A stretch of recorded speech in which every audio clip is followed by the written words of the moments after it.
Everybody on Zoom, I know we haven't started yet. We're going to get started shortly.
Yeah.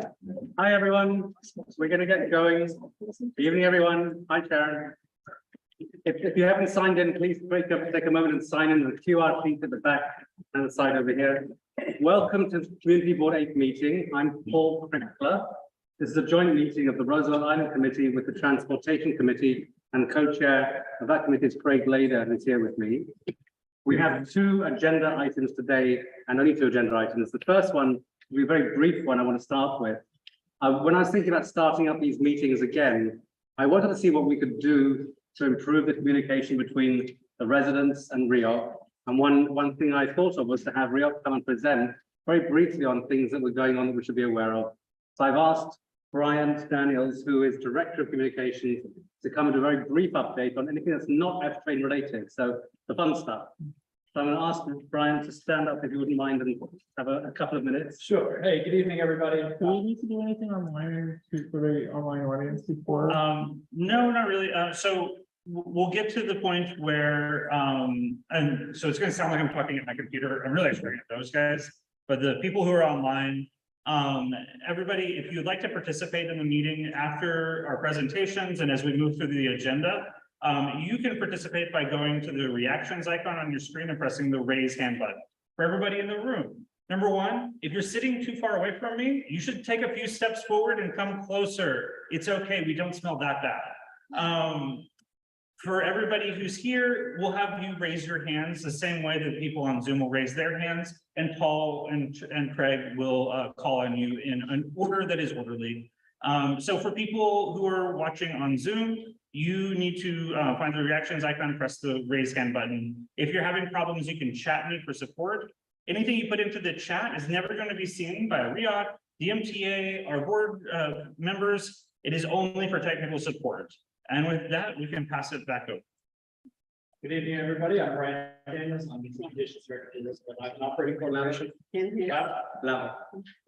a pleasure to be here. Thank you all for coming. Thank you to Paul for hosting, and Will, and everybody from CB8. We know how important it is, this meeting especially, just to hear feedback about what's going on. We want to offer you guys some updates about some of the stuff that we're having on the island and some of what we have going on. I'll start with the obvious, which is I have a mask again.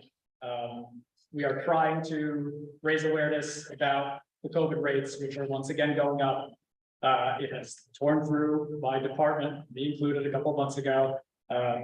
We just want to be mindful of it, let people know that we are encouraging wearing masks again, especially on crowded tram platforms and public transportation areas. So just be mindful of that, and we'll spread the word as well across the island. Our annual Fall for Arts Festival is coming up. It was supposed to be this Saturday. However, we are nearing a 100% chance of rain.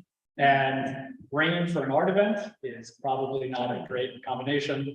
So we have moved it to our rain date, which is September 30th.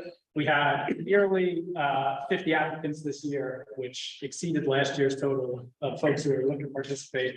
It's, a wonderful event. And, as we were talking last night, this community has a very deep appreciation for the arts that you don't see in a lot of other communities. So we hope to see everybody on the 30th. PSD meeting, we had our last monthly PSD meeting a couple nights ago. We appreciate everybody for coming out to that. Every month, we like to hear feedback about, matters of public safety on the island. The chief is there and answering all the questions that he gets from the community about it. Our next meeting, just so everybody knows, will be on October 17th at 6 p.m. So just wanted to announce that here. And then finally, the main event for the evening, of course, is the F-train work. The Roosevelt Island Operating Corporation is doing what it can to be additive and supportive during a difficult time. Obviously, the MTA has to do this project. It's going to be for the betterment of the community in the long run. But in the meantime, we are trying to do what we can to supplement their efforts. We have a weekday shuttle bus in the mornings during rush hour to Queens Plaza that we're running on a half hour. On weekends, we've noticed that, when tram ridership is particularly high, we've extended rush hours during the weekend, and we've also had a Manhattan shuttle service as well from 3 to 7 p.m. So we're doing what we can. We're adding additional signage to the area. We put up some new signs today in Tram Plaza, trying to encourage tram riders to be courteous, to be, thoughtful about what they're doing and how they're behaving. I know PSD is working overtime, managing lines and doing a great job with that. It's a tough situation, a tough circumstance, but we're trying to do what we can. And then we're also reminding folks about ferry service, reminding folks about the F-train shuttle. There was a tremendous amount of people, especially early on, that didn't even know that the shuttle. So it is running every 20 minutes. It's a good resource to get to Queens and get to Manhattan. We encourage that. Taking that shuttle helps alleviate some of the traffic on the tram, and that's a pretty important thing. So we're happy to be here and to hear your feedback. And that's it for now. Thank you, Brian. I just want to have one quick comment before we move on to the other main event for tonight. I found working with Brian has been he's been very responsive. I find Brian very helpful. I encourage you all to take advantage of what do you call it, community hours, or we have a constituent service department that's Mondays and Wednesdays by appointment from 10 to 4, and then we also have drop-in hours at the senior center every Friday from 11 to 2 p.m. You can always reach out to us. You can email info@reoc.ny.gov. We have QR codes on our different flyers for the constituent service department throughout the island, so you can make your own appointment there. But yeah, that's why we've developed that department so that we can, listen to the community and try to receive the feedback and then do what we can to adjust where we can. Thank you. I think it's so easy. Yes, please. Are we going to have time to provide feedback? Yes, we're about to move on to that. Okay, perfect. Good. Feedback. So move on to the main event though. So everyone's here to talk about the F-train rehab project and the various mitigants that we think should be put in place to make this a less bad experience. I didn't want to say a better experience. Before we get into that, I want to make sure we recognize who's here from the various constituencies. We have a representative online on Zoom from the MTA, Katerina Paturi. I hope I said that right. We also have Ian Martin and Luke De Palma from the MTA. Thank you. Welcome, folks. We have, in terms of REOC, we have Brian here to represent REOC. We have resident board members. We have one here, Ben Tejada's here. We have representatives from our elected officials. So we have Jacob Ploppel, who's representing Assembly Member C. Wright over here. We have Audrey Tannen representing Liz Kruger, our state senator. Do we have Harry Gale? We have Harry Gale from Councilmember Julie Minnen's office online, and then we also have Kendall Niederman from Representative Jerry Nader's office online. Thank you. Before we move on, I just want to say a big thank you to Will Brightfield over here. It's very hard to get this whole thing set up away from home. Will's dragged everything across with him, across the river, through the same stuff that we're going through. So a big thank you to Will for doing this, especially after last night. We actually had a full board meeting as well. So Will is working very hard and so is the staff. So thank you, Will, for doing this. So we're now 3.5 weeks into this F-train rehab that we're going through. I think it's fair to say that people are getting, quote unquote, a bit more used to it. Doesn't mean it's getting better, but we're getting used to how to deal with it. I think one overriding idea is we have to try and make it clear to people and also help them to not all cram on the tram, to make it more attractive to get on the shuttle, the F shuttle, and also the bus services. So I'm sure there'll be suggestions from people in this room about how we can do that. This is your forum. It's your chance to give your thoughts so far and try and get some answers if we can today, but certainly come up with some solutions. Before we get into that and the questions, we're going to get straight to questions from the public. We have a brief slideshow. Oh. We're ready to show that now. We can certainly try. It's about 30 seconds, maybe 60, just to set the scene of where we are today. Hope you can see the screen behind me. It's not very clear, and so I will tell people that right away. Also, it is.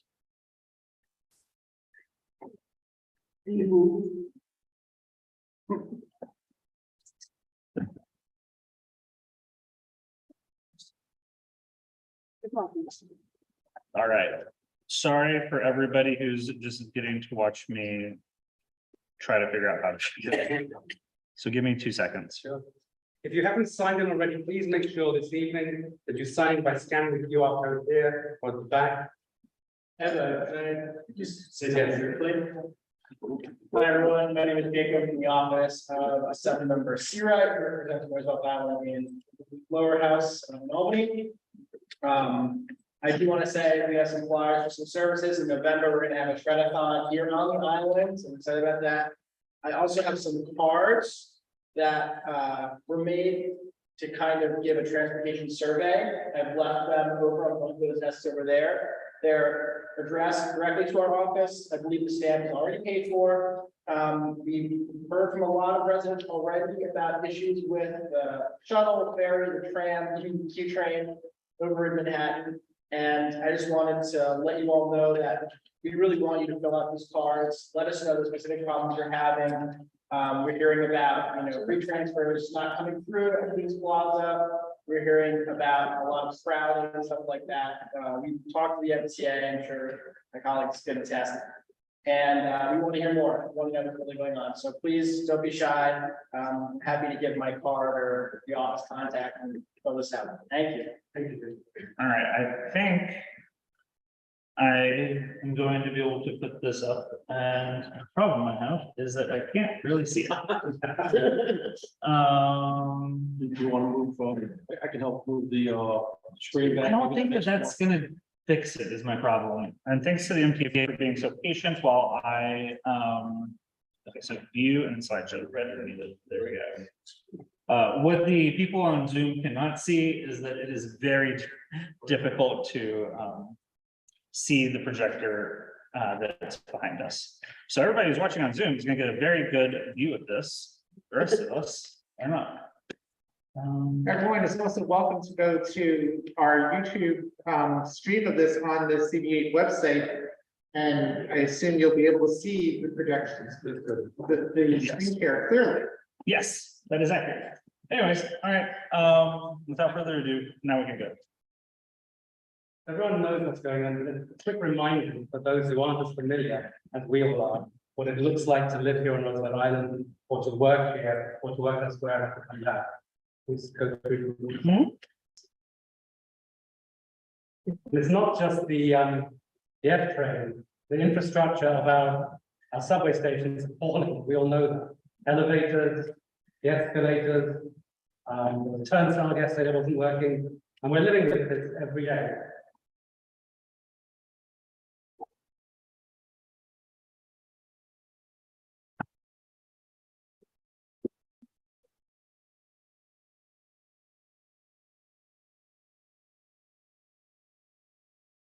The Q train is very, very crowded.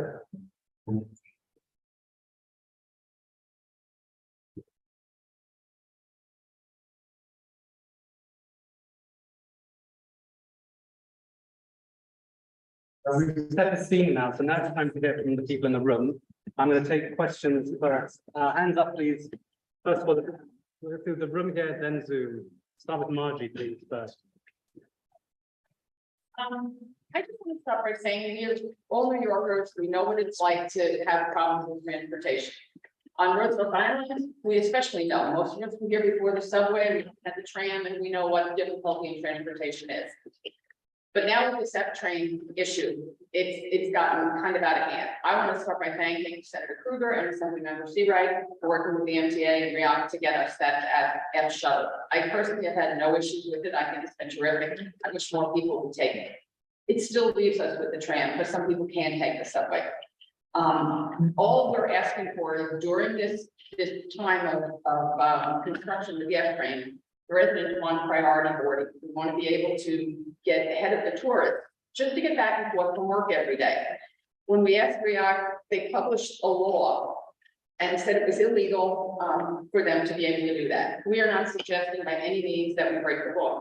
We're suggesting that laws have multiple interpretations. We'd like the lawyers to look at their interpretation, lawyers look at the interpretation they've given us and think about maybe reinterpreting it, because interpretation only gets solved in court. This is not going to go to court. Who would sue? Had to wait online. And even if they did, by the time we got to court, the whole issue would be over.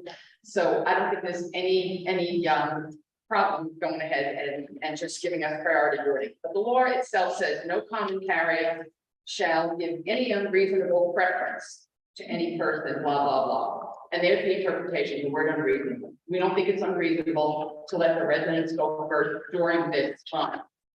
But they also cite in that same law, it says no common carrier shall directly or indirectly receive from any person compensation for any service rendered, or greater compensation for any service rendered.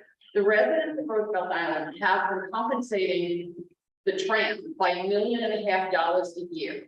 So in addition to our tax money going to subsidize the MTA, for the subway, the buses, for every other common carrier in New York, we pay an additional $1.5 million every year that the other people waiting online don't have to pay. So we don't think it's unreasonable to let us get in line. Right, we actually do have representatives from the MTA on the Zoom, and what we should have done, we got a little ahead of ourselves, was to let them have a chance to speak as well. So we've unmuted Katerina and Luke.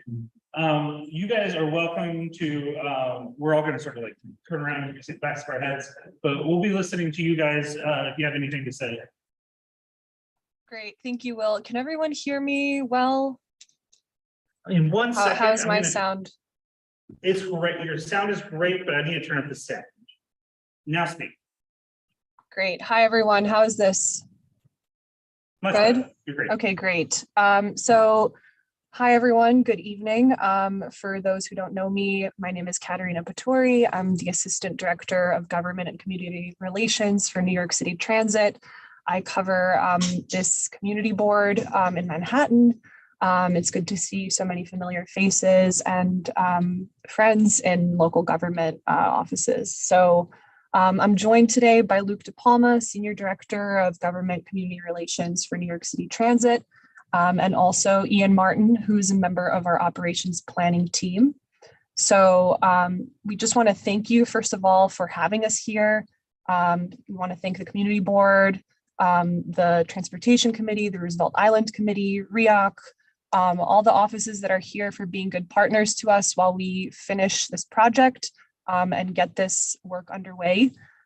So tonight we wanted to start with a kind of very brief overview of the presentation that we've given in previous briefings, just to remind everyone exactly what it is that we are discussing today.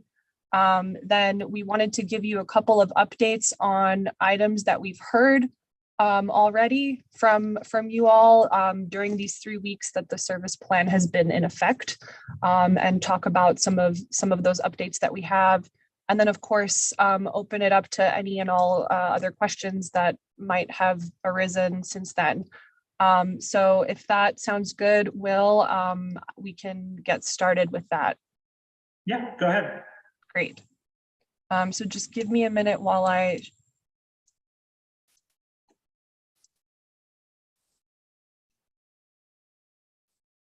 Can everyone see the presentation? As well as we're gonna be able to.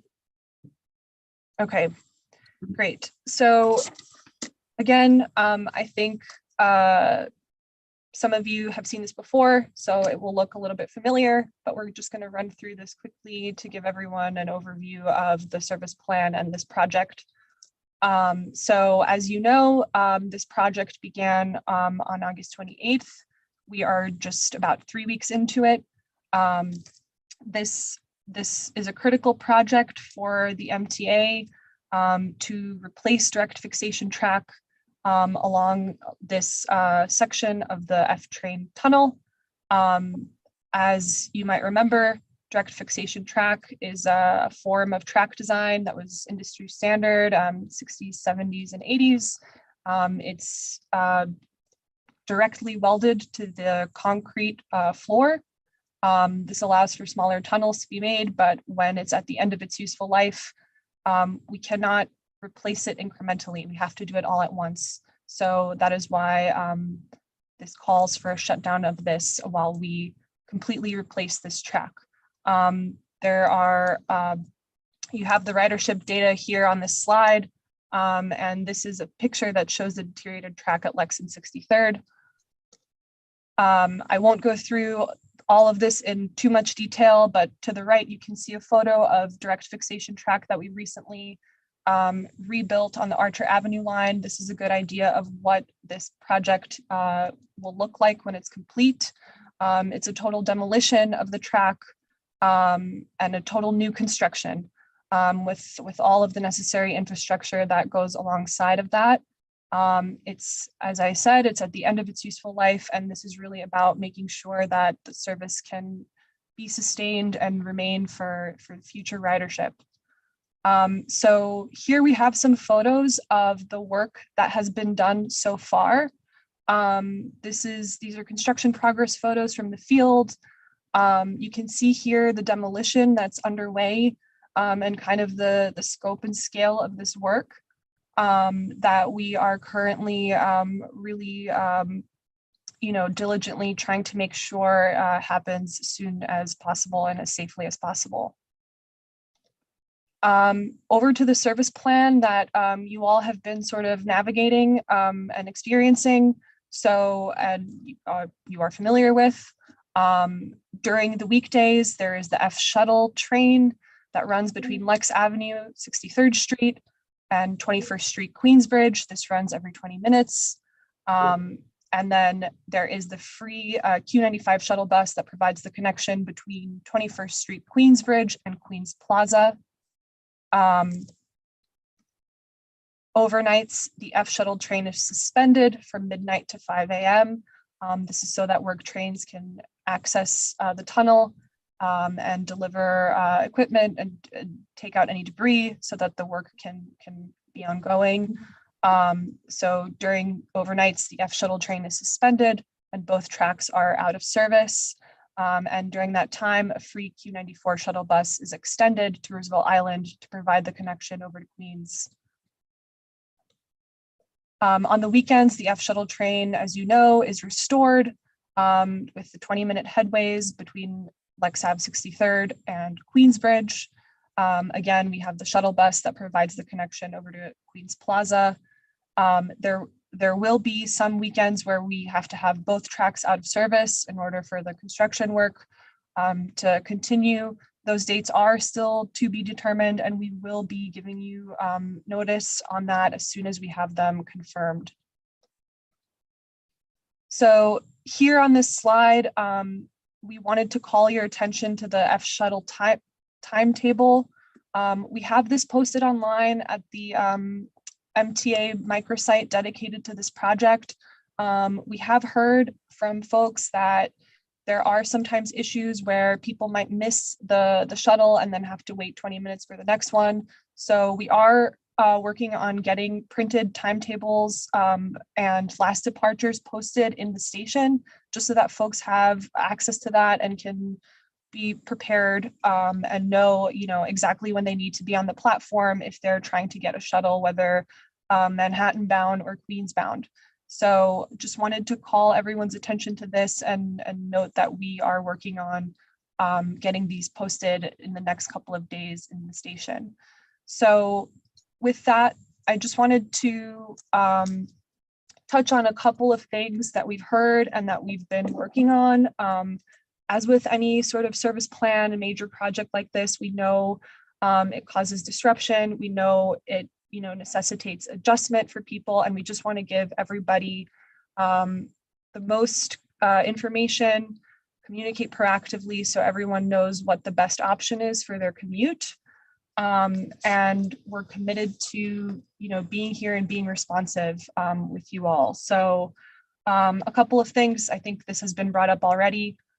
We are aware that there were some issues with free transfers showing up for people on the Omni side. Our team has been doing testing and is working to resolve all of those issues. That free transfer is available at Queens Plaza, as well as extended over along the Queens side for anyone making an additional connection to a local bus. So all of that we are working to put into place and continue to test and rectify any issues for anyone who's being double charged. The integration of the F shuttle into Google Maps, that's something that we heard and we're able to make sure is showing up there. So folks can access that, the same information, Google Maps, and time their trips. The updates to share on the escalators and elevators at the station. So the escalators that are leading from the mezzanine over to the street level exit, the signage there is still correct and up to date. Those will be back online at the end of this quarter, so end of this month. They are currently in testing and should be restored back to service in alignment with that signage. We were, as some of you might remember, there were emergency repairs that had to be made to the elevator that services the Manhattan bound platform. We were able to make those repairs very quickly and restore that elevator so that there was accessible access at the station in time for when this service plan went into effect. So, we understand the need for this station to be an accessible one. And the elevator that is down currently leads to the Queens-bound platform, which is the platform that's not being used right now by the shuttle. And we plan to, make sure that that elevator is restored in time for when the track does switch over. So of course, we will keep you up to date on all of that progress as well. There was a note that we received about the Q train work. So as some of you may know, on weekends, as of last weekend and through to October 23rd, the Q train is short-lined to Herald Square. So this is something that is scheduled in order for some track replacement work to be done in Brooklyn. We are committed to maintaining the connection at Lex and 63rd for folks who are utilizing this F shuttle for the duration of this plan. And that is what we will make sure to have in place and keep you updated so that if there are changes like this to any other lines or such as this with the queue, get you that information.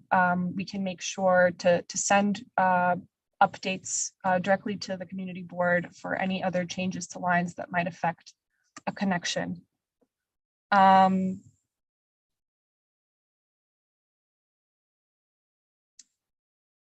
One additional thing to touch on, we have heard the request or suggestion to extend the bus shuttle service to give to Roosevelt Island.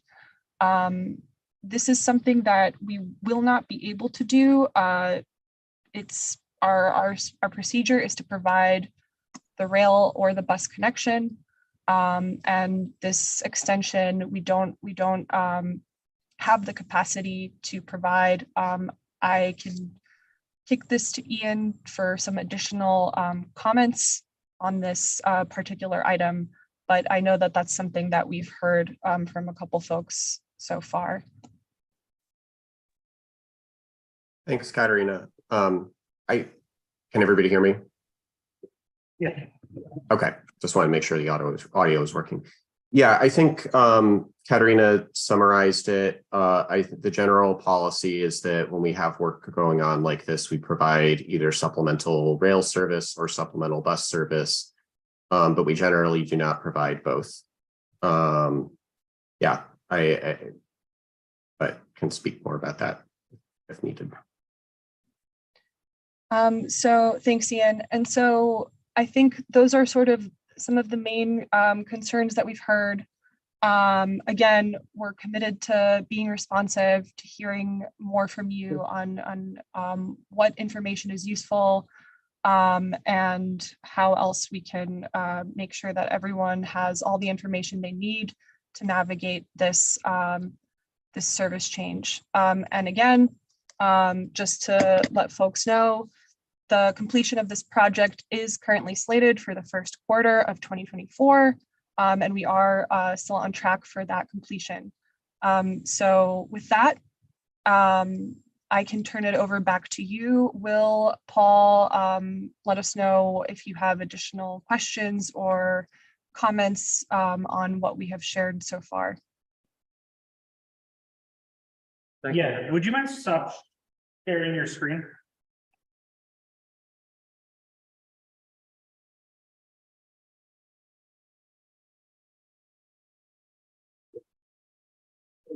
Please.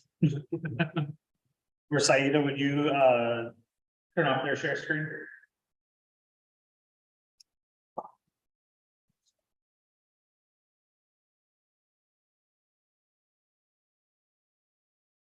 All right, nope.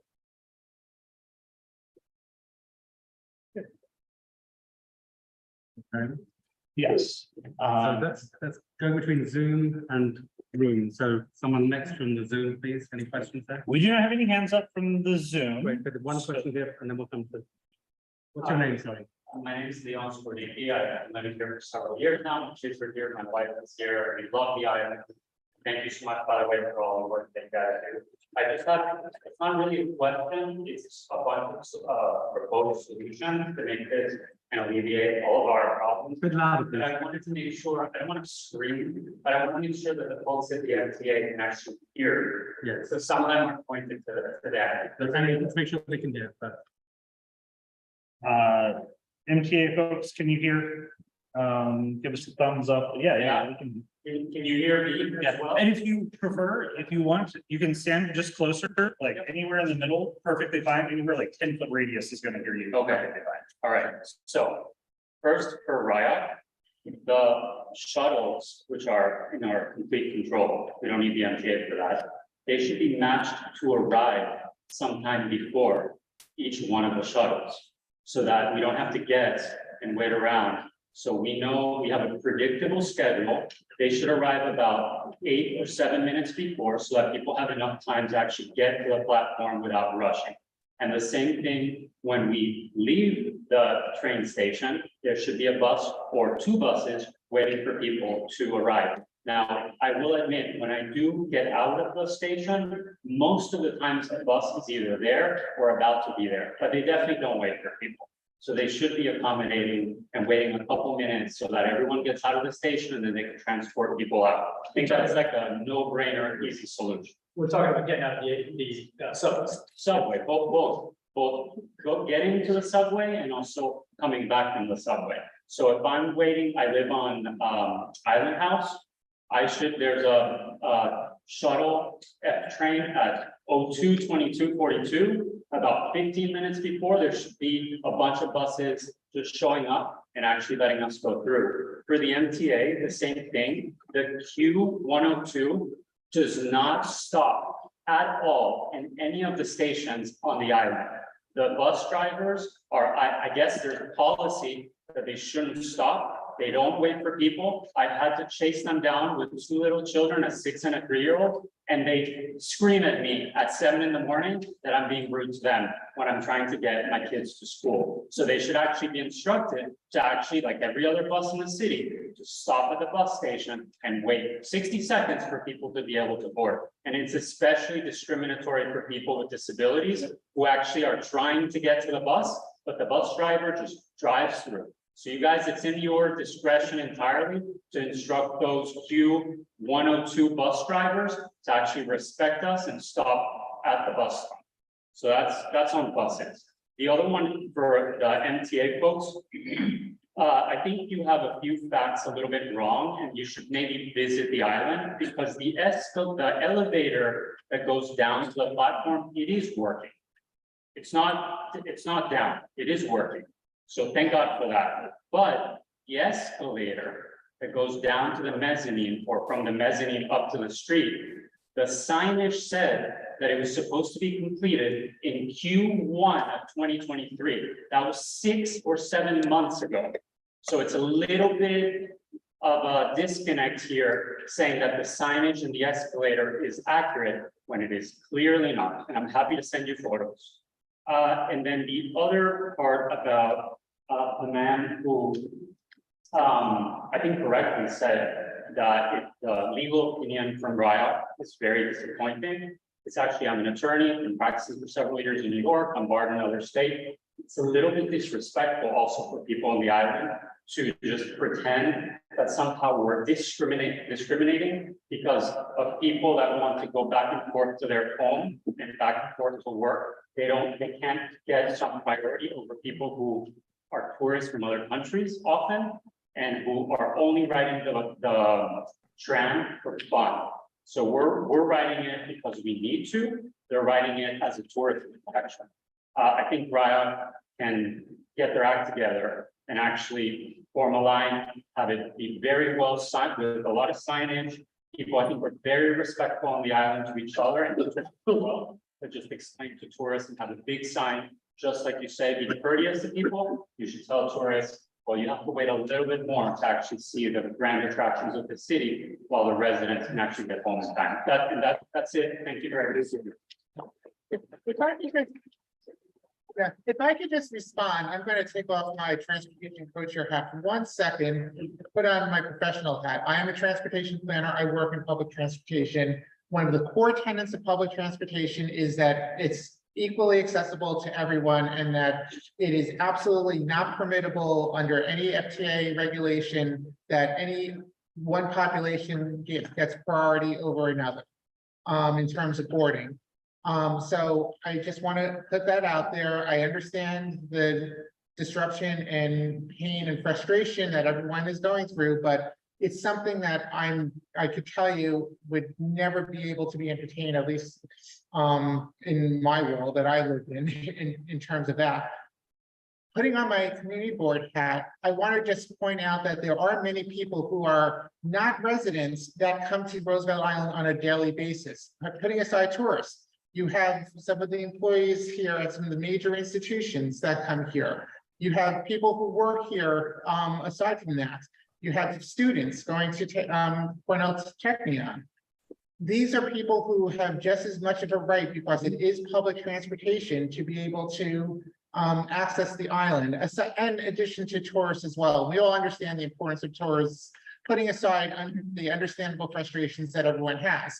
And from my perspective as Community Board 8's transportation co-chair, we are a community district that transcends just Roosevelt Island, but covers much of the Upper East Side as well. We have populations that also are trying to get here as well, and we need to be looking out for all those constituents just as much. So I just want to at least put that perspective out there. Again, with all the sympathy in the world that I can provide in terms of the frustrations that you're experiencing, but that's the challenge that I think we all do face, and I want everyone to just keep that context in mind as best as possible as we're having this conversation. Thank you, Craig. Before I go to Frank, one quick second. I'd like to say one thing first as well. With all due respect to Craig, who I agree on most things with, there are two important points I think people here will not agree with. Firstly, when we talk about preferential access, people here mean for the residents and the workers. We mean everybody who has to come here and leave from here on a regular basis, whether employees of RIOC or employees of the businesses here. But the main point is, when we look at the legislation that we were sent by RIOC, the word is any undue or unreasonable preference. It's simply, what does the word unreasonable mean? And I think a reasonable person could say, we have unreasonable circumstances, we've got a 6-month at least delay.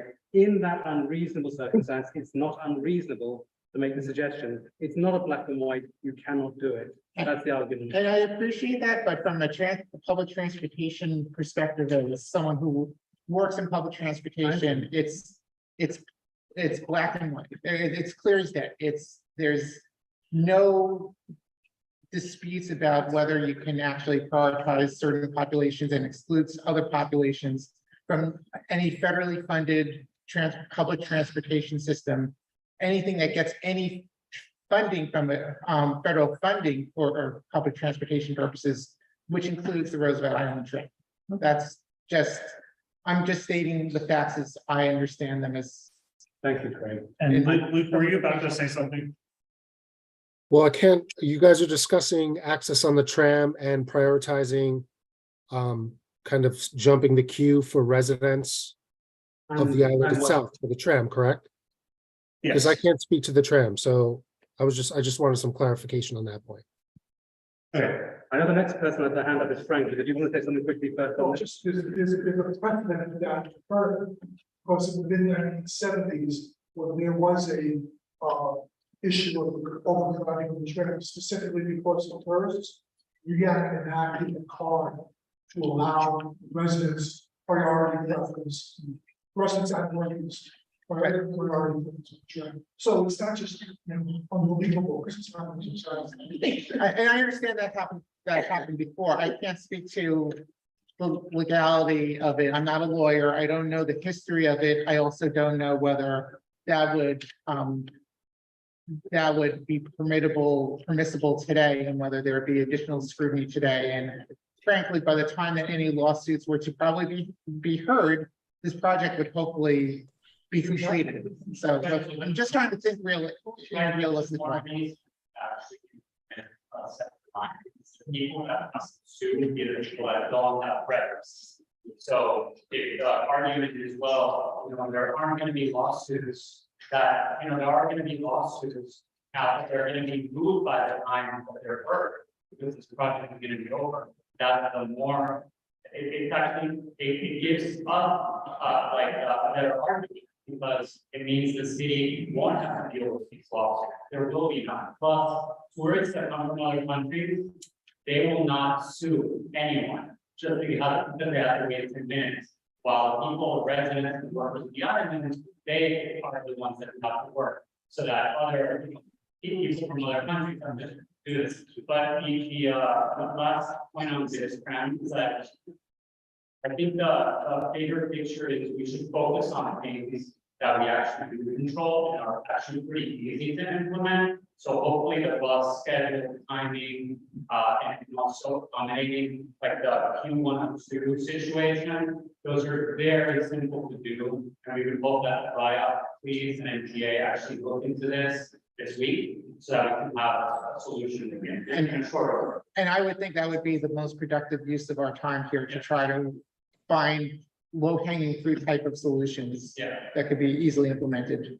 So really quickly, I'm going to remind everybody on Zoom that if you'd like to participate, use the reactions icon on your screen and press the raise hand button. We will call on you. And for the people in the room, we are just going to remind you that 10-foot cone around me is really like what can be heard on Zoom. So if everybody should wait to be recognized by the chair before speaking up. And then also just be loud and speak up and enunciate. And if we have problems, Paul or Craig, please just repeat the question in a concise way so that people on Zoom can hear it, because they can hear us on the table. Thank you, Bob. Can I add one thing also? Can we just get one question at a time to make sure that we process all the comments and get you answers to all the questions? Let's do it. The next question, frankly, waiting for, just maybe stand over here as well, please. Thank you. I'm welcome to the cone of silence. Something like that. Hi, my name is Frank Ferentz. I'm a resident here, lived right over there for 43 years.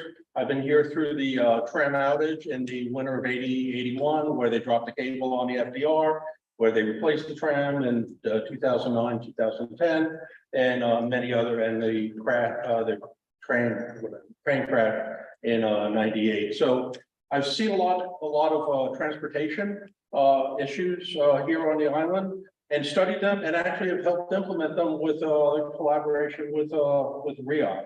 So let me just try to just give a couple numbers so you understand round numbers what we're trying to solve. We're a community of 12,000.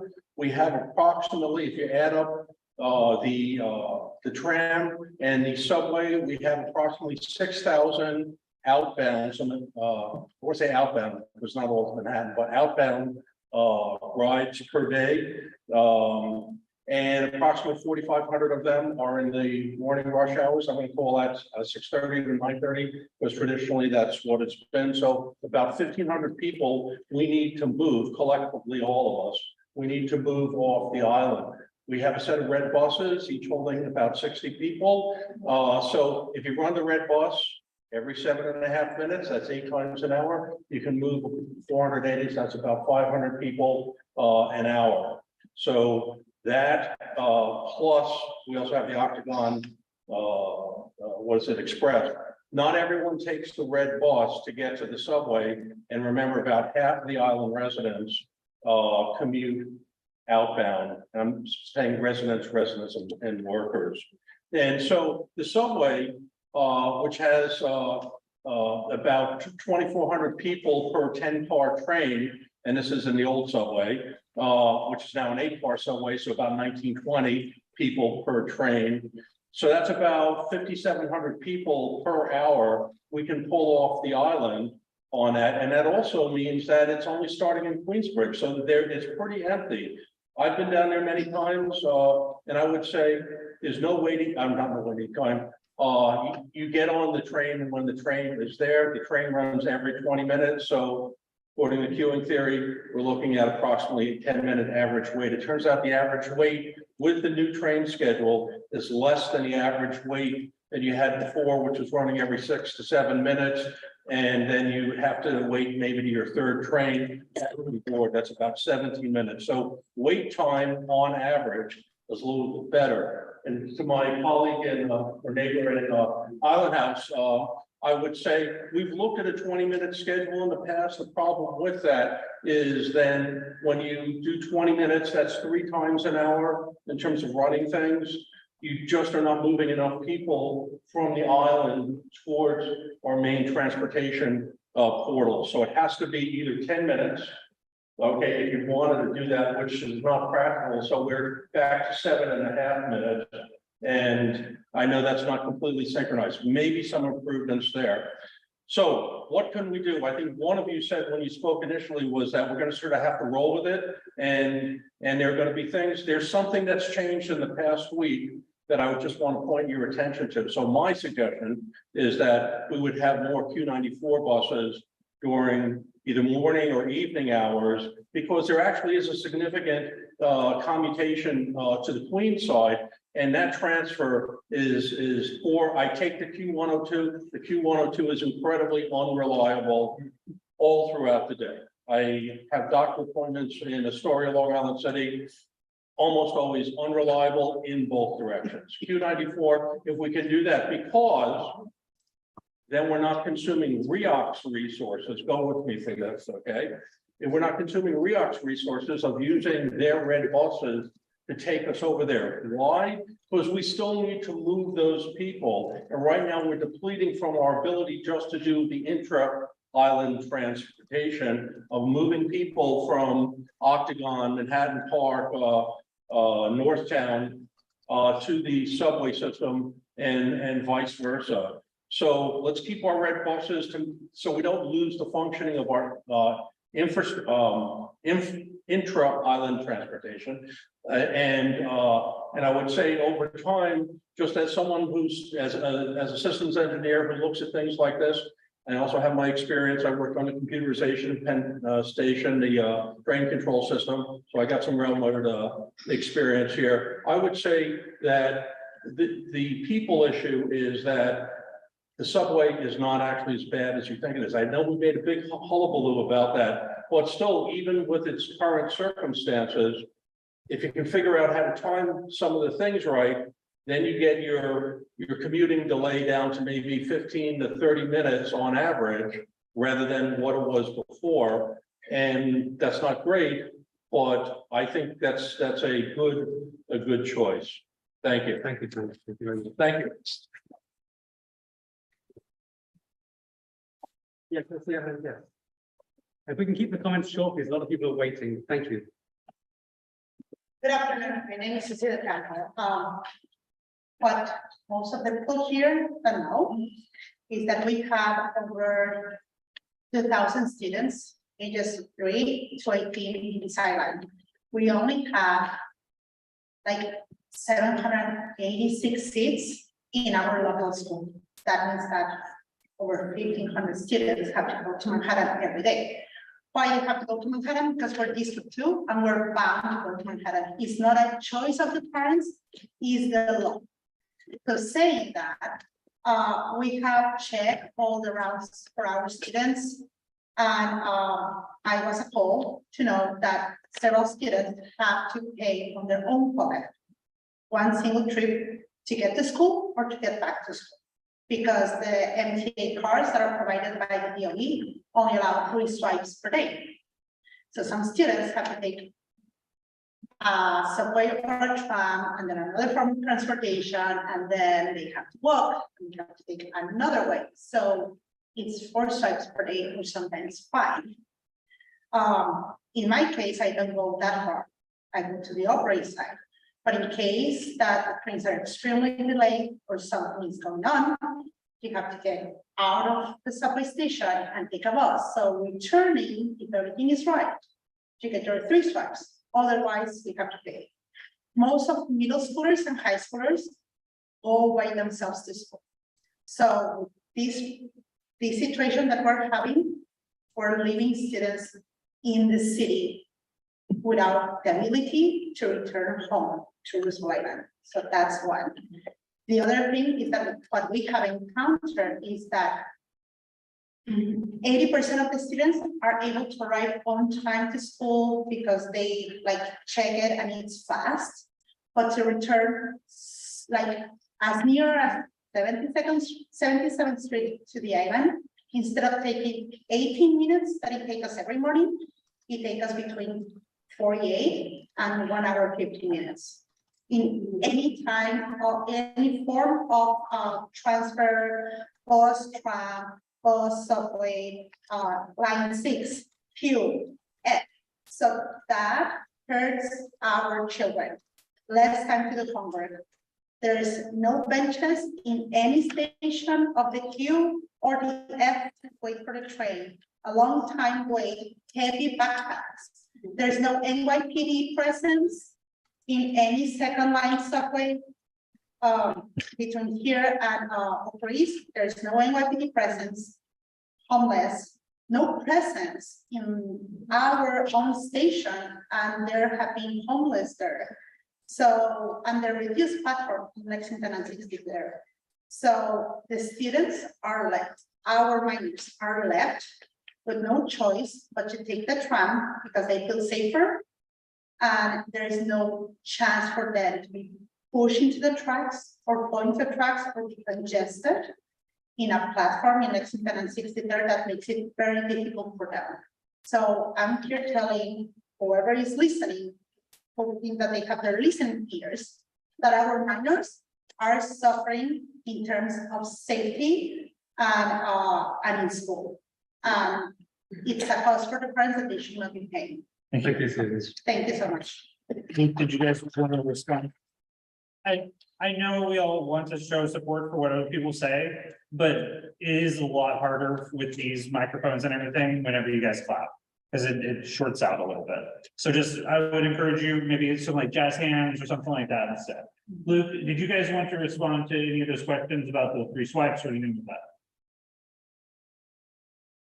You guys are unmuted. No?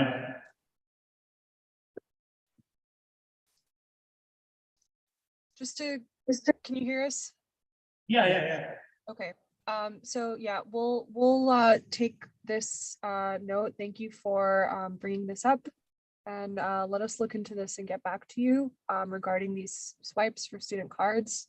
And just to quickly respond to something that was brought up, I think before, we will look into the Q102 service and see why to make sure that stops are being made as scheduled.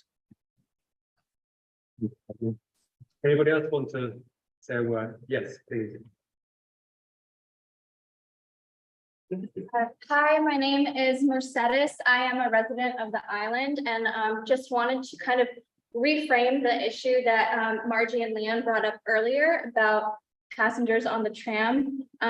Regardless of whether you're an island resident or you need to work here or you go to school here, there are people who have to take the tram in order to access certain spots on the island and in Manhattan. And there are people who are taking the tram recreationally, and that's completely fine. There does not have to be a legal fight or policy about boarding. There does not need to be a separate line or queue. Simply a verbal prompt from the operator, in my observation, has been enough to get people to be courteous and let other people board the tram before them. I observed this last week riding the tram. There was a tourist family that the tram car was full, and they decided on their own that they would wait for the next car to come because they wanted to be by the windows and to see the view and take the pictures. And then today, the operator of the tram verbally prompted, there was only a few spots left and there were still people on the platform. The operator verbally prompted, like, does anybody need to go to work? Does anybody need to take the tram right now? And 3 workers were able to get on the tram because the other tourists and families there let them go ahead by choice. So it does not have to be that you have an identification card or a badge, or you need to prove residency or prove you're working or anything like that. Just simple verbal prompts are usually enough to get people to realize other people also need access to this transportation at this time. And it doesn't have to, nobody's going to ask you, like, cite the law that tells me I can't get on the tram right now. And if that does happen, I'm sure it would be rare, and those people would be off the island and they wouldn't be a problem anymore. So just an idea is that we can reframe that issue. And then another thing that I wanted to mention was that with at least 2 red buses down right now, there are only 4 red buses moving throughout the island. And I've observed at the red bus stop right at the church, a lot of seniors are usually clumped up waiting there because they are the ones who need to take the red bus, and it's not coming from maybe 20 minutes at a time. So perhaps another solution for that could be adding an Octagon Express stop just there, because it's across from the senior center, just to get people who need to use the buses and need access to the shuttle or the tram that way, just to provide more transportation options for them as well. Thank you, Mercedes. Yeah, I think that is helpful feedback. We appreciate it. In terms of the Octagon Express, I'll start with that. And we've talked about this offline. The Octagon Express is actually a service that's paid for by the Octagon.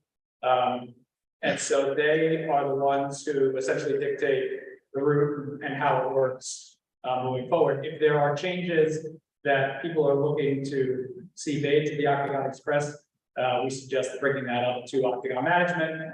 We have had, talks with them before as well, but it would need to come from the community to make some type of change on that. And then as it relates to the tram operators, we're happy to hear that they were making those announcements. We have reiterated to them the importance of talking to the community, talking especially about the priority seating on the bus lines as well. We have also asked them to be mindful of the platform and monitor that, and that's going. So I'm glad to hear that it went well the other day, and we can certainly continue to communicate those things and what works with them moving forward. If I could just. Sorry, is there a reason why you as a representative of RIA wouldn't ask the Avalon Express at these times that are like a special need? So let me add to that, because that's exactly what I wanted to talk about. Ben, can you introduce yourself first? please? Yeah, so I'm Ben, I'm on the RIA board. I don't know if it's RIA. RIA.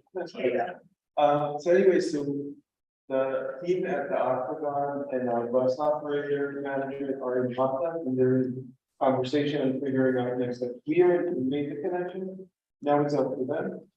I sent a couple of emails of reminders, and I know you guys are sending emails about it. At the end of the day, it's a decision of the Octagon, and all we can do is ask them if they want to change it. As Ryan said, they're paying the bill for this bus, so it's their decision, and if the Octagon folk really want to influence it, reach out to them.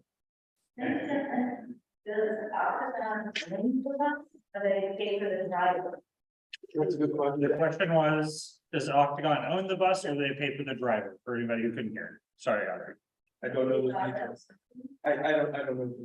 They pay it, but we are. Thank you. Ben. Oh, yeah, I'll send it. Absolutely, I'll send it. Thank you, Ben. Sharon, you had your hand up for a bit. Yeah. Thank you. Come closer. So I'm Sharon Marshall, and some of you know me. I've been on this island since 1976. And also, I want to give a shout out to New York City Transit. I'm in the minority, I know, in this room. However, I think that New York City Transit has done a phenomenal job. I'm a proud New Yorker to be in this city, to be on Roosevelt Island. You're doing a Herculean job, and I really want to thank you so much for that. The reason why I said that I've been on this island, a resident since '76, is because I was here, obviously, when the subway opened. I'll tell you what my main frustration is. Within less than 2 years, the escalators were out. Brand new escalators. And ever since then, my frustration has been that new escalators break down in a relatively short period of time. Now, I want to echo Marjorie's earlier remarks. I'm a New Yorker. I understand these things. I support you guys. But what I don't understand is how new escalators, and I invite you to take a look at this. In fact, the very first work ticket that was produced once after the subway opened in 1989 was for escalators that were brand new. And since that time, it has happened every so often, but within a relatively short period of time. So I really would appreciate it. It's such a daunting task because you know it's 10 floors underneath. And to have to come up and face the fact that these escalators are not working is just very frustrating overall.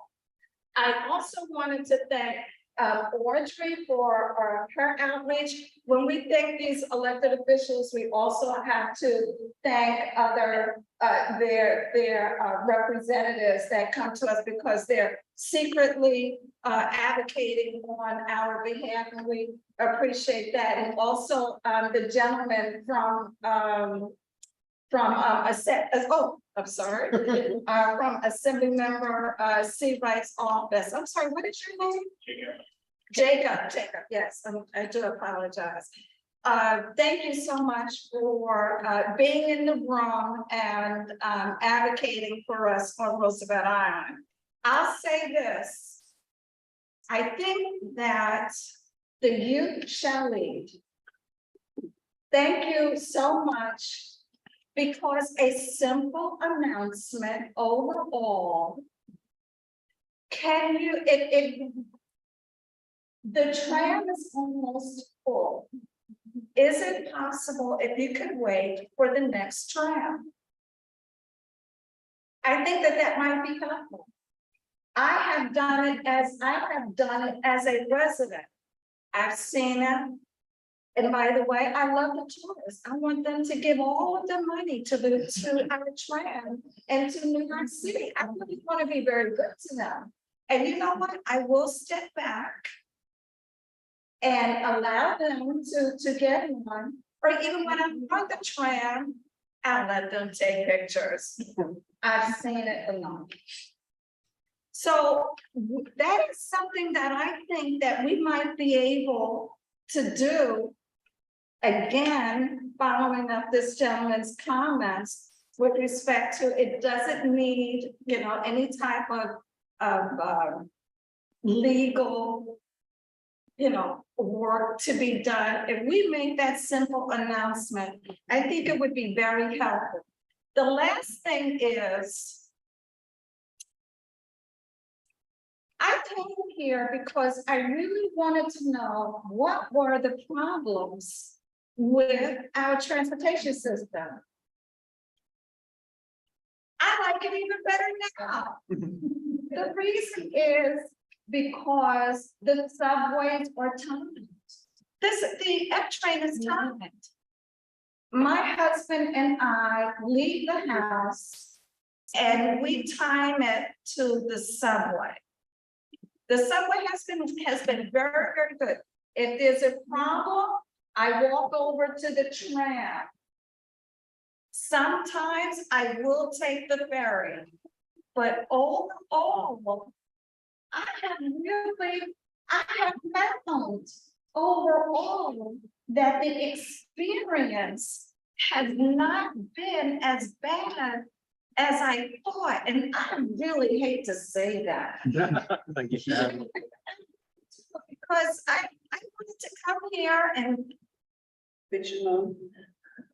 Exactly, Judy. I'm not to repeat what Judy said, because there was a expletive involved in that.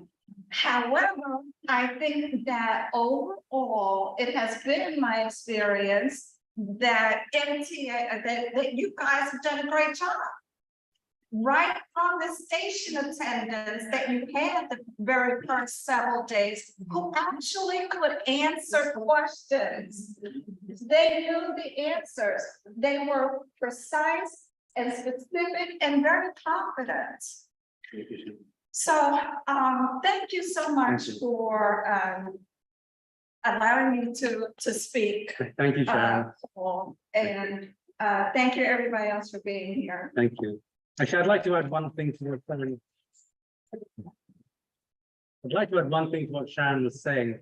One of the beauties of doing the shuttle, first of all, let's remind ourselves the first plan that was put to us back in March, I think, of this year was horrendous.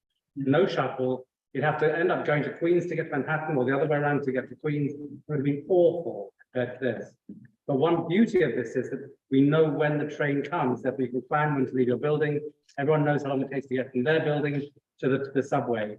The only problem with that MTA, I'm looking at the room down here, but the MTA is behind me, is that our experience so far has been that about half the time, the shuttle leaves between 1 and 3 minutes early. There have been other variances as well, but it would help us tremendously if the every 20-minute shuttle could be absolutely on the money of every 20 minutes. The worst thing is that people have gone to get the shuttle, think it will be there at a certain time, then end up knowing they missed it by a minute because it was early. Then they have to wait 20 minutes on top of that. And what that does is it takes away people's dependability, their trust in the system. So the question of the MTA is, can we please make sure not only does the shuttle leave on time, but also I think Matt has made the point in the past to the MTA folks, and I think you're working on this, the countdown clocks don't reflect reality once broken. That needs to get tidied up, but certainly the train on time, please. We have some comment with that. Yeah, Katerina or Luke, if you have anything to add, just hop in, you're unmuted. And we'll be able to hear you. Yeah, so thank you, Paul, for bringing that up again. That's completely understand the need for that shuttle to be on time with in accordance with the timetable. We are looking to make sure that the operators are leaving at that exact time that's posted on the timetable so that this doesn't happen for people. And again, I think our kind of attempt to make sure that those printed timetables are posted, as well as making sure that the shuttle times are showing up on Google Maps as was requested, will hopefully alleviate some of this for folks so that people know that they're on the platform at the correct time and they're not going to miss their shuttle. Also, thank you for noting the issues with the countdown clocks. We are aware of that too and are looking into to see what can be done. Ian, I might have some further comment on that, but we are aware of some issues with the clocks and that system. Thank you, Katerina. Lady over here, please. My name is Connie Nathanson and I've lived here for 20 years and I love it. Okay, so, but I hate to rain on this parade a little bit. The focus has been a lot on getting back and forth to Manhattan. The problems that I've been coping with are trying to figure out how to, I have a wonderful woman who comes to my apartment every couple of weeks. She lives Jamaica 79th Street. I come from Jamaica 179th Street. She always had taken the F train.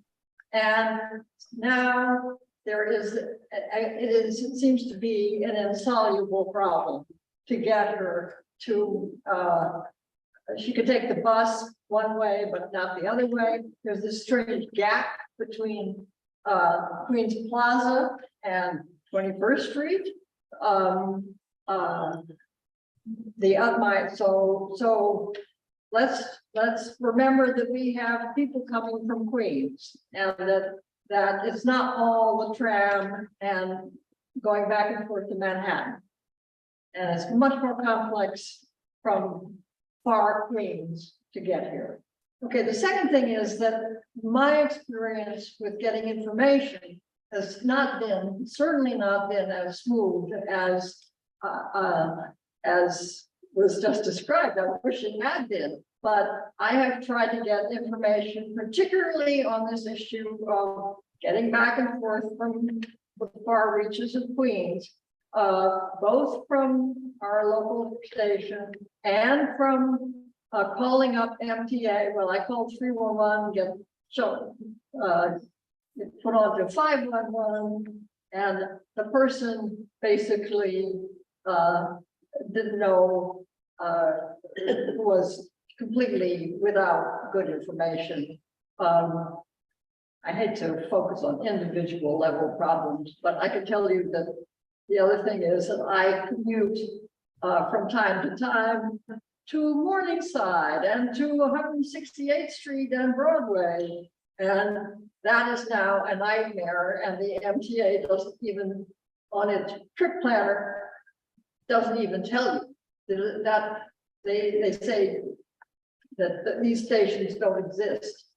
So thank you very much. I would encourage you to use the Google Maps, which I shouldn't say this, but the MTA one is not as helpful. Thank you. So we had Judy first, and then there's Audrey. Okay. I've been here less than Sharon. I only came 46 years ago. You need to stand a little bit further away from the Okay, camera. so one thing I've You'll asked, take the I've asked the tram administration to please put signs on the benches inside the cabin and the bench outside in Manhattan for disabled, whatever the proper lingo is, so that visitors and stuff and kids, you know, don't just plop themselves down when people, elderly and disabled, challenged people, why do you need to use the benches? And also our tram staff knows the passengers. They know, most of us who live here, they know the elderly, they know people who are challenged. And our tram staff does a great job getting them on the cabin. And we've had visitors on the cabin since the day it opened. And there's nothing you can do about tourists and people coming to visit. And a lot of us came to visit the town, and that's how we moved here, you know, so the tram was your first sales pitch to come here. So I think we have to remember that. I'm talking tonight from some of the staff of Kohler Hospital at the North End. This is from the director of nursing. Specific hardships have been expressed by the nursing staff needing to pay for car staff, needing to make special childcare arrangements, arriving late at work due to subway shuttle buses not arriving according to schedule, and schedule adjustments which have to be made by the nursing staff to adjust, because if one shift doesn't get there, the next last shift can't leave. And their night shift is from 3 p.m. to 11:30 p.m. So it's very hard for any of them to get, look, maybe a Q102 bus to take, or run to the Octagon to get the bus to get the last shuttle train. And most of the employees at Kohler are older. It's not a young, perky nursing staff. It's mostly nursing assistants, and most of them are older. They're not the kind of people they've been asked to run down 72 steps when the escalator is not working.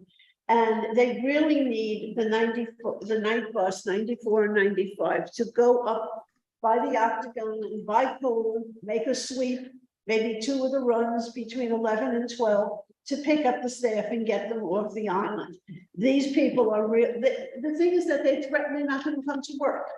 They don't have to work there. And it's horrible to get staff. And also to just make their life so miserable that they can't get out, they can't get here. And then the people that come to work during the day, one of the therapists I know says to me, she lives past 179th Street in Jamaica. So she takes a bus to 179th Street. She used to get to Roosevelt Island. Now she gets off at Queens Plaza. And like 4 days in a row, she's had to take an Uber. She's now asked for her hours to be changed because she can't afford an Uber every day to come to the island. And the Kohler staff is a vital member of this community. There are 500 people who live there and over 1,000 people who work there. And they have not been, they've been sort of considered, but really Kohler staff is the ones who desperately have to get to work. You have family in the hospital and nursing home, you want people to take care of them. This is the staff that does this day in, day out, year in, year out. They are there. And they are the ones that, they are the ones that have to be accommodated. They're the ones that you have to make sure the bus schedule works, that at least 2 or 3 of these 94, 95 buses go up to Kohler. The 102 goes up to Kohler, and he literally flies by the front door. If you're not at that bus stop, he's out and around that turnaround before you can turn your head. So the 102 drivers, I agree, are very inconsiderate. They're annoyed when you get on their bus. It's like, what are you doing here? Because the end of their route is at South Point Park. So they want to go hang out at South Point Park and take a break. Also, if you get the bus going south, he's going to throw you off at South Point Park for 10 minutes until he's ready to come north. So, you know, Kohler is, we have a lot of problems with the 102, but really you have to do something so that these people can get to work and get home and not have to depend on Uber and other situations, because it is really unfair. And if you think of your family not having attention from a hospital staff, think what it's like for the hospital staff not being able to get to work. Thank you. JB. Can we ask MTA if they could consider having Kohler stops for the late night shuttle, please? MTA, you're unmuted. Can you repeat that? What stops? Stops at the Kohler Hospital. So in case you aren't And are familiar, you to the asking north end. For the Sorry, shuttle or the Q102? the shuttle. So if you're unfamiliar, the Kohler Hospital is at the far end, the north end of the island, and it's a good or bad half an hour to trot down from there to get. It's a very long way to get to the subway, and a lot of staff who work late at night. It would be immensely helpful if the shuttle bus Q945 could stop there as well, particularly late at night, to help those people get home from work or to get to work. Was that How clear? far is the hospital from the subway station?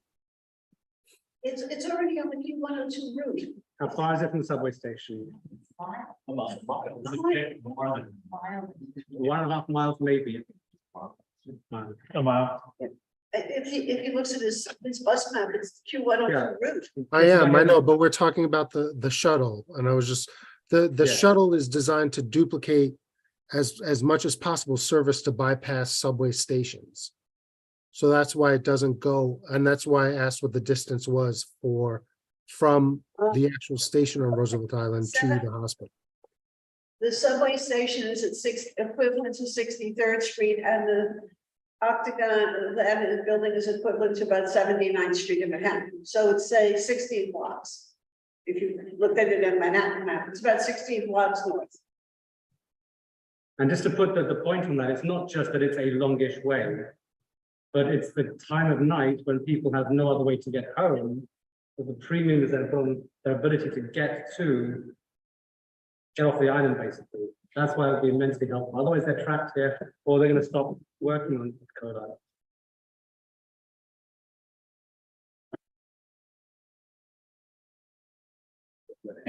Yes, please, at the back.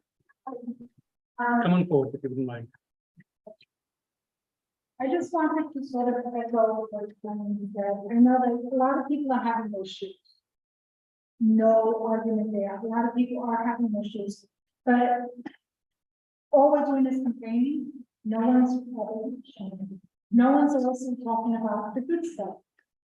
I was taking the tram, was taking a little bit longer, but I was not having the same trouble that everybody else is with the lines and having to wait in the platform.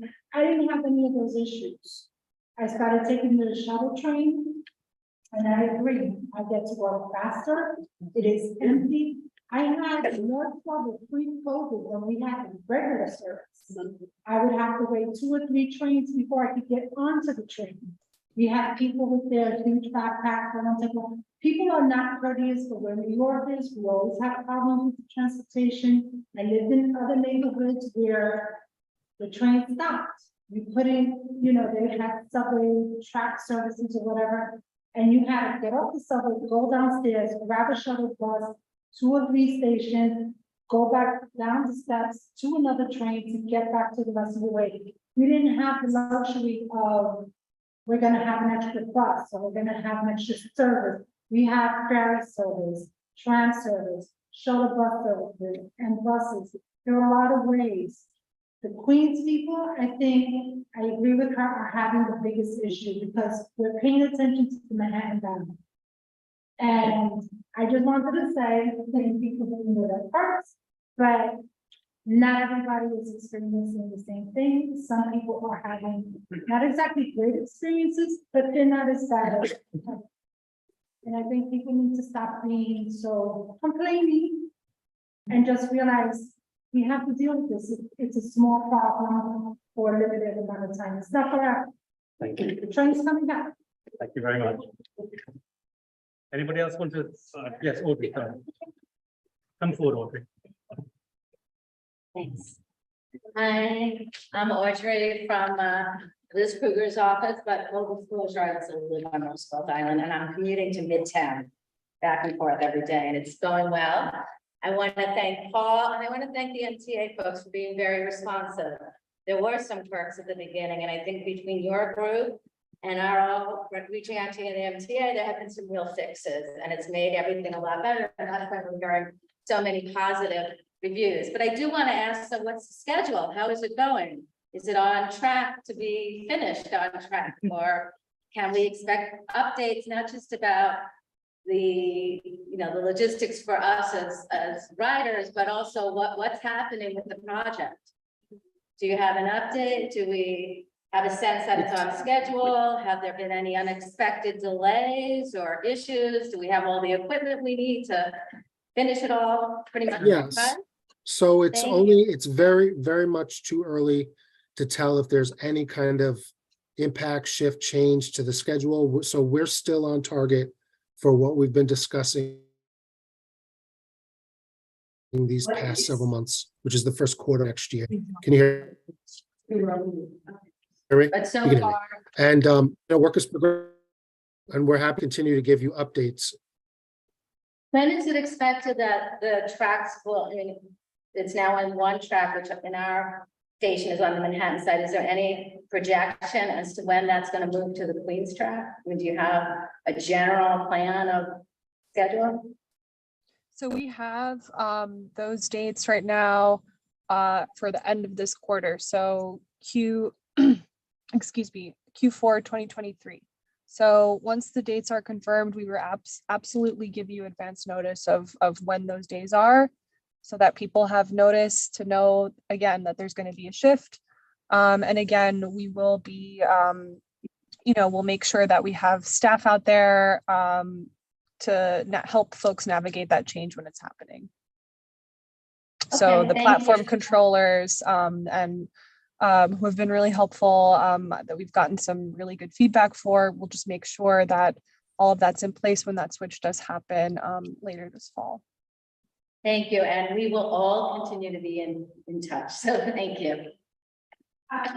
Yeah. Get a clear sense as to where we're going to be heading with respect to what Judy Birdie had raised regarding Colorado Hospital employees. Would you like to propose the resolution? Wow. And if you're going to, would you come forward? Yes. There are seats up close. Extension.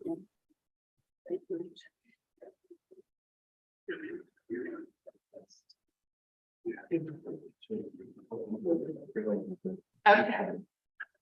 So my co-chair.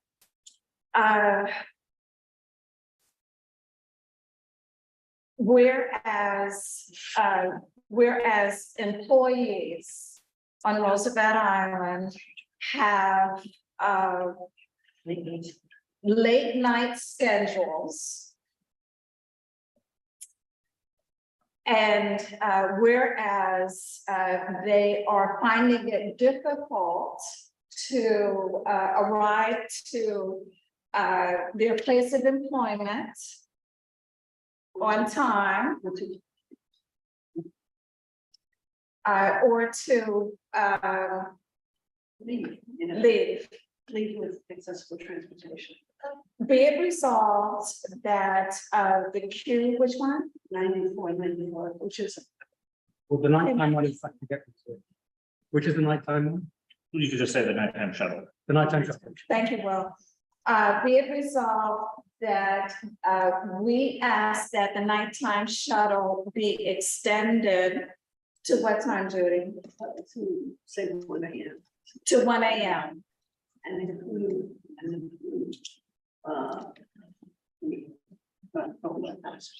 area. Okay, and a stop to 1 a.m. and a stop to include the Cola Hospital area. Thank you for proposing that. I think that's good.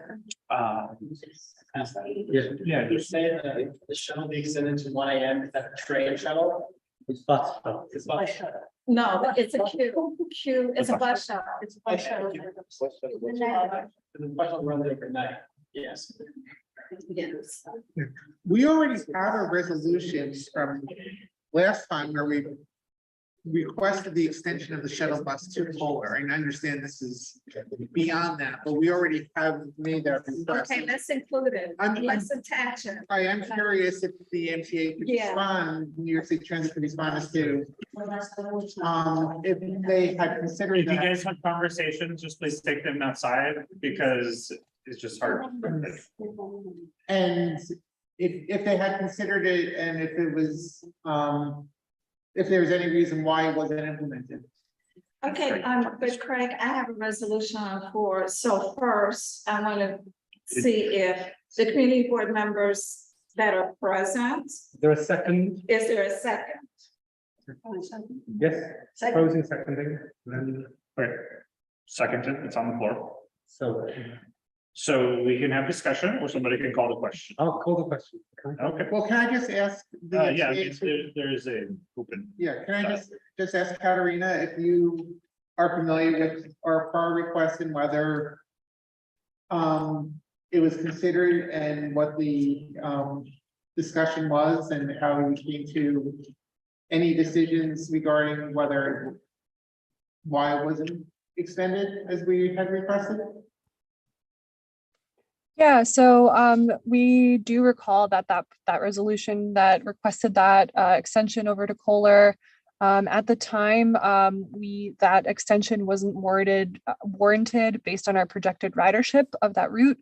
And then as well as the fact that the Q102 does provide that direct connection to the shuttle train and the shuttle bus, which does serve that part. But that said, we hear what's being said today. We can discuss it further with our bus planners and see, if there's any other additional information we can provide on this point. I do want to reiterate that the shuttle bus is designed to serve bypass stations. That's how it's planned.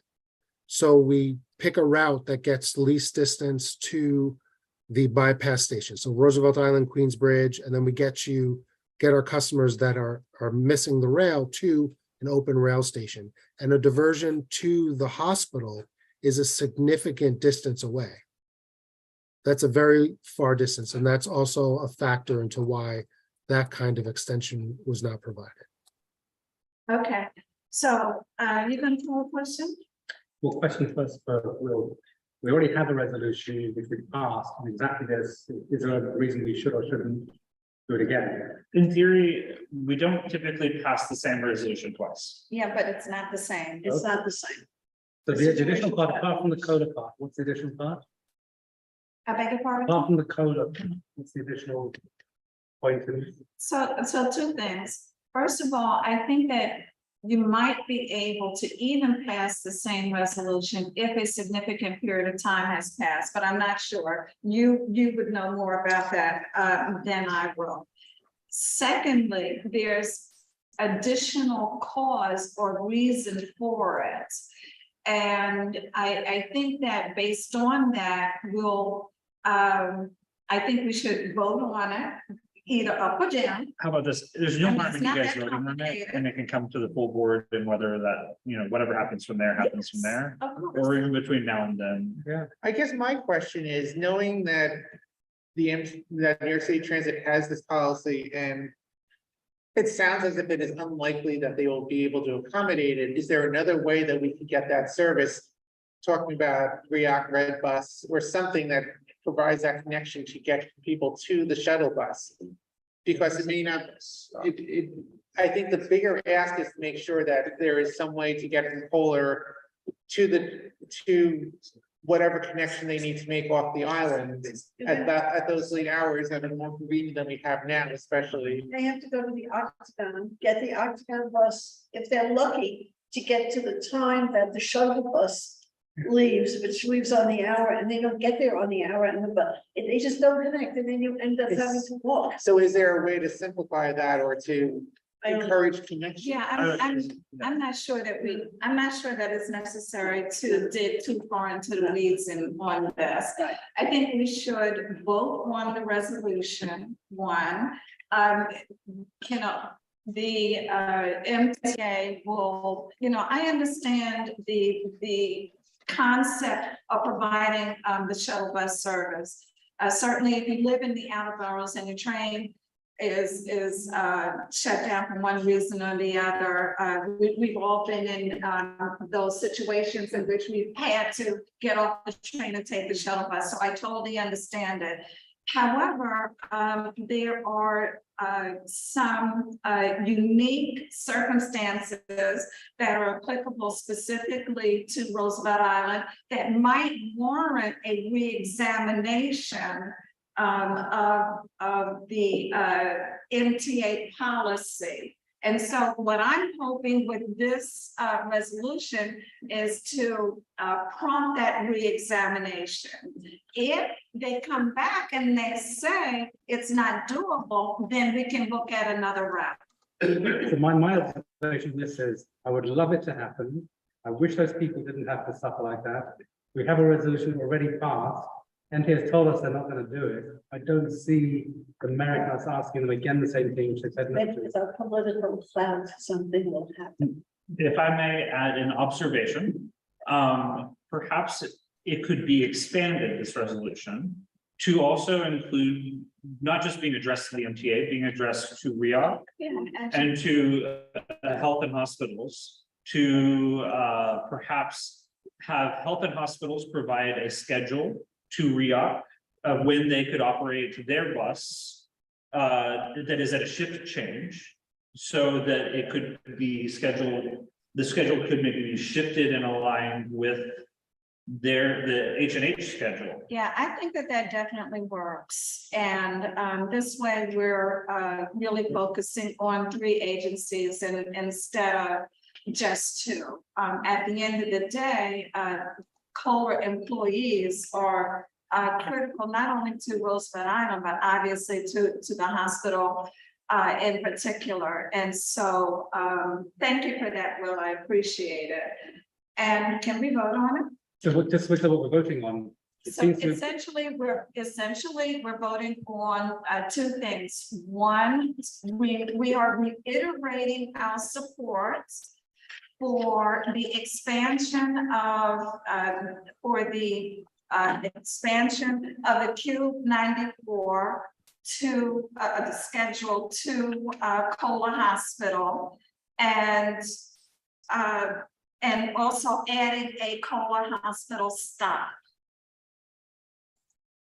It's one thing. Where- No, that's 2. The expansion of the schedule, What do you mean expansion, etc.? I'm sorry. it had to go to 1 AM. I thought it ran overnight. I thought the Q95 was during the day and 94 was overnight. I'm missing something here. Q94 is over. According to MTA. Can I jump in for a second for clarification on, it's Luke from MTA? Yeah. So you have the 102 has a stop there, but the 102 does not run till mid to 1 AM, right? It's not a 24-hour, it's not a full overnight route. So have there been requests that have come into the board from the hospital, from staff, workers, all that, about the Q102 and needing public transit to serve the hospital overnight for shifts that end at maybe 1 AM? I cannot answer that. I can ask, but I do not know what their answer is. I think, okay, I think, I think asking us, I think asking us that question is not, I think that's something you would know. no, I mean, you guys are the community board, it's possible you have an institutional memory that Oh, requests have come in, that's all. I I'm trying to troubleshoot this for you because asking for the shuttle bus that I have told you is designed to duplicate the stations, bypass the stations, serve those stations, to divert, about a mile up to serve the hospital is very unlikely. You can make the request again. It's very No, unlikely. I understand. But I'm No, saying, I did understand. let me finish, just hold on. So Yes. add to the request, supplement that request with asking for more, for a longer span on the Q102, so that it serves longer into the night. So you have something like a 1 AM service on the Q102. Okay. That's what I suggest. I'm just trying to troubleshoot it for you, so you get the right language in the request to us. Okay. What time is the Q102 end service? I think it ends at 1 AM. I'm just looking. The last bus is at 1 AM. I'm just trying to, From where? that's what I'm trying to confirm. From South Point Park.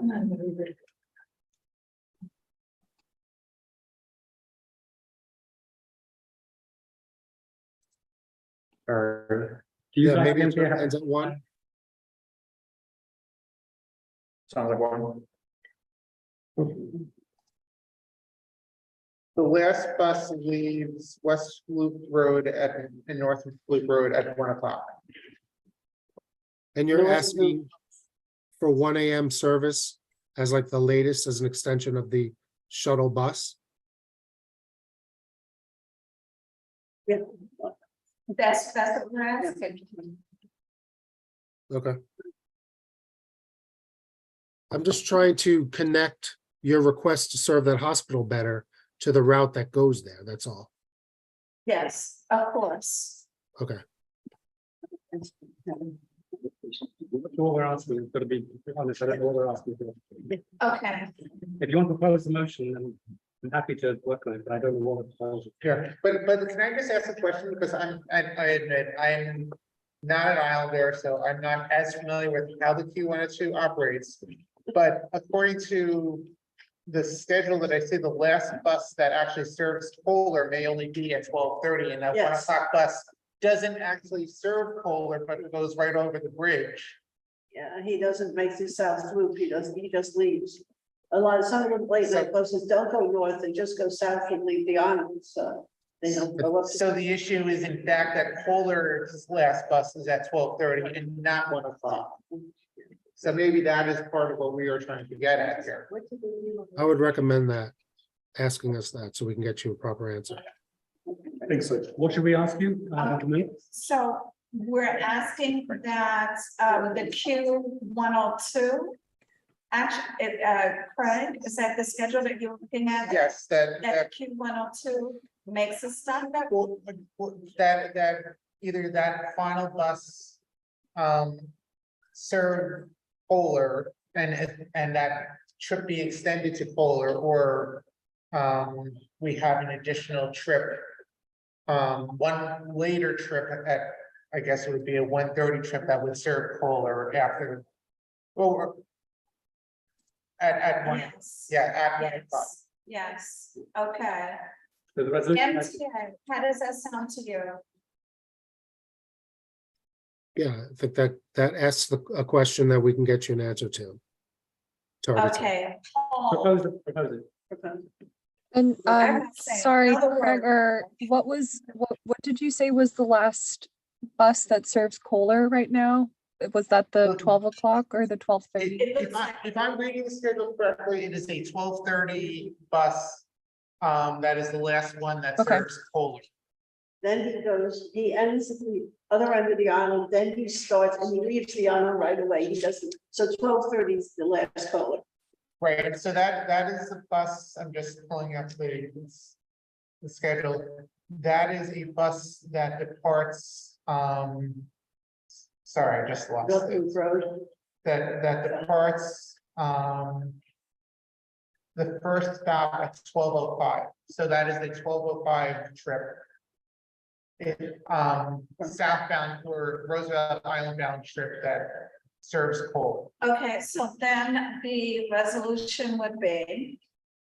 And thank you very much for your help, MTA, on this, and Craig and Paul and Will. So the resolution will be that the Q102 service be extended. Right, so I think what you were asking I'm for is looking at that. you're actually, I think, asking for one additional Roosevelt Island Q102 trip. I guess it would be at 12:35 to continue that half-hour ahead one. Well, I'd like to leave it fairly open. Okay. I just want to say extended. Extending the Q102 service to serve Kohler at 1 AM is essentially what we are asking. Okay, And to provide the connections to, okay, yeah, and yes. yeah, in a manner that provides connections to, I guess in this case shuttles, but if this is a permanent change, we're actually asking for beyond Yeah. the time at which we have I would agree. the train disruption, because it sounds like this is something that extends beyond just this interim timeframe. I think that So we have a resolution. resolution to extend the Q102 service to serve Kohler at 1 AM. Right, and provide connections to the rest of the MTA, Right. Services. yeah, New York City Transit Service. Anybody want to propose them? I thought- Second, and vote. So, All in favor? all in favor? And Zoom, Yeah, Abraham, if you want to vote no, hop in and say that. No, I'm supportive. Great. unanimous, thank you. Team effort. We cleaned out the audience, folks. I have a question for the MTA. What are they doing with all the concrete? Where does it go? How do they get it out of the tunnel after they dig it up? Different meeting. It gets put on a train and I have to sit behind Does it. it go out to right? Where does I think we've had a- where does the concrete go when they dig it up? Do they take it out to Queens? Ian, do you know this? Is it taken out on work trains? Yeah, I can speak to this a little bit. It is taken out on work trains. This is why you see the ENF running local for about an hour each morning on Queens Boulevard. Is we have sort of several windows built in so they can get trains in and out round the clock, and they take the concrete out to Queens, where it's I'm less sure about what happens to it after that. It's either transloaded to trucks or onto freight trains to be carried away. And I have one suggestion. The escalator, the first escalator, when you enter from Roosevelt Island, the first escalator coming up, if that escalator is out of order. So for example, if you're coming into Roosevelt Island, the bottom escalator works, and then you get to the top escalator, and you're like, whoa, it's not working. For either the top or the bottom, is it possible now that the station attendants are spending more time outside of the booths, if they can put a little sign at the subway level or at the first level, just before you get on the escalator, if there could be a sign, it's just you know, maybe a whiteboard in which it's the top escalator is not working. Maybe it could be down on the subway platform as well. But that's my suggestion. Thank you, Shannon. Thank you for that. We had a very long meeting, very productive, so thank you. Anybody else want to air any thoughts, or should we call it a night? Let's call it a night. You guys have to show them. So motion to adjourn. Sorry. And thank you again, then. Yeah, of course. All right. And thanks everyone on Zoom for participating. Thank you, Will. Thank you. Thank you so much, everyone.